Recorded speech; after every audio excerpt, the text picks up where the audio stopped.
સુરતમાં એક ઘાતકી હત્યાનો બનાવ બન્યો। એક વ્યક્તિએ એક ગરીબ છોકરા પાસે બીજા છોકરા પાસે દારૂ પીવાના 10-20 રૂપિયા માગ્યા અને દારૂ પીવાના રૂપિયા ન આપ્યા તો છરો મારી અને ખૂન કરી નાખ્યો।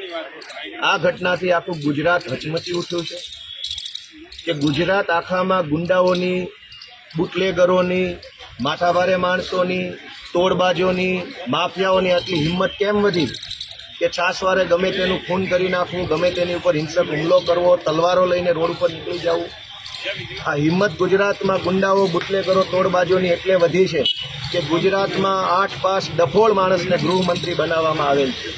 જ્યારે આવા ડફોળો ગૃહમંત્રી હોય, 8 પાસોનું ટોળું ગૃહમંત્રી હોય તો ગુંડાઓ અને બુટલેગરોને ક્યારેય ડર પોલીસનો લાગવાનો નથી।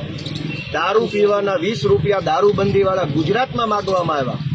દારૂબંધી હોવા છતાંય દારૂ પીવાના પૈસા ન આપ્યા એટલે હત્યા થઈ ગઈ। આ વાતની સહેજે શરમ જો હર્ષ સંઘવીને કે કમિશનરને આવતી હોય તો રાજીનામું મૂકીને ઘરે જતું રહેવું જોઈએ। ગુજરાત